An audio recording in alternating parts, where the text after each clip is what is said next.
പുളിക്കാച്ചൽ ഈ പേരത്ര ഫെമിലിയർ ആയിരിക്കില്ല, പക്ഷേ ഇതാണ് നമ്മുടെ ടാമറിൻ റൈസ് ഉണ്ടാക്കാനുള്ള കോൺസെൻട്രേറ്റഡ് ടാമറിൻ മിക്സ്. 1 മാസം വരെ ഈ മിക്സ് നമുക്ക് സ്റ്റോർ ചെയ്ത് വെക്കാൻ പറ്റും. ബോയിൽഡ് റൈസിലോട്ട് ഈ മിക്സ് ഇട്ട് നല്ലപോലെ യോജിപ്പിച്ചെടുത്താൽ ഷടപടേന്ന് നമ്മുടെ ടാമറിൻ റൈസ് റെഡിയായി കിട്ടും. ഇത് ഒരു എക്സലൻറ്റ് ലഞ്ച് ബോക്സ് റെസിപ്പിയാണ്. ഇതെങ്ങനെയാണ് ഉണ്ടാക്കുന്നതെന്ന് നോക്കിയാലോ.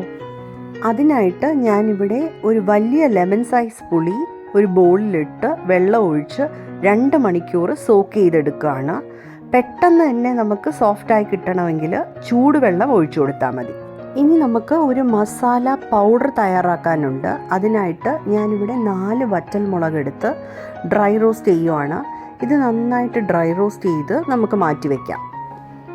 വീണ്ടും കടായിലോട്ട് 1 ടേബിൾ സ്പൂൺ കടലപ്പരിപ്പ്, 1 ടേബിൾ സ്പൂൺ മല്ലി, 1/2 ടീസ്പൂൺ കുരുമുളക്, 1/4 ടീസ്പൂൺ ഉലുവ, 1 ടീസ്പൂൺ എള്ളും കൂടി ഇട്ട് മൂപ്പിച്ചെടുക്കാം.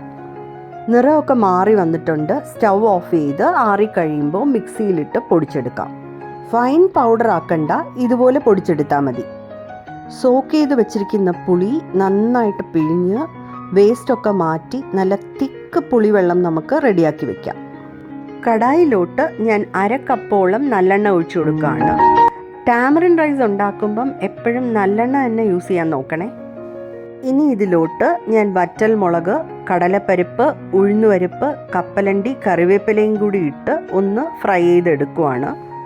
കപ്പലണ്ടിയും കടലപ്പരിപ്പും ഉഴുന്നുപരിപ്പും ഒക്കെ നന്നായിട്ട് മൂത്ത് നിറമൊക്കെ മാറി വന്നിട്ടുണ്ട്. ഇതിലോട്ട് നമുക്ക് പുളിവെള്ളം ഒഴിച്ചു കൊടുക്കാം.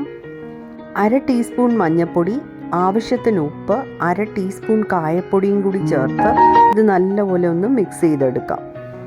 10 മിനിറ്റ് ഇതൊന്ന് തിളപ്പിച്ചെടുക്കാം. പുളിയുടെയൊക്കെ പച്ചമണം മാറിക്കിട്ടും. 10 മിനിറ്റ് നന്നായിട്ട് തിളച്ച് കഴിയുമ്പോൾ ഇതിലോട്ട് നമുക്ക് ആ മസാല പൗഡറും കൂടി ചേർത്ത് കൊടുത്ത് നന്നായിട്ട് മിക്സ് ചെയ്തെടുക്കാം. പൊടി ഇട്ട് കൊടുത്ത് നമ്മൾ മിക്സ് ചെയ്യുമ്പോഴത്തേക്കും നല്ല തിക്ക് ഗ്രേവി ആയിട്ട് നമുക്ക് കിട്ടും. 5 മിനിറ്റ് കൂടെ കുക്ക് ചെയ്ത് നമുക്ക് സ്റ്റൗ ഓഫ് ചെയ്യാം. ഈ മിക്സ് നമുക്ക് ചൂട് ചോറിലോട്ടിട്ട് നന്നായിട്ട് മിക്സ് ചെയ്ത് പൊട്ടാറ്റോ ചിപ്സിൻ്റെ കൂടെയും പൊട്ടാറ്റോ ഫ്രൈൻ്റെ കൂടെയും ഓംലെറ്റിൻ്റെ കൂടെയും ഒക്കെ കഴിക്കാൻ നല്ല രുചിയാണ്. എല്ലാവരും തീർച്ചയായിട്ടും ഇത് ട്രൈ ചെയ്ത് നോക്കണം. ഇഷ്ടമാവുകയാണെങ്കിൽ ലൈക്ക്, ഷെയർ ആൻഡ് സബ്സ്ക്രൈബ് ചെയ്ത് സപ്പോർട്ട് ചെയ്യണേ. Thanks for watching. ബൈ.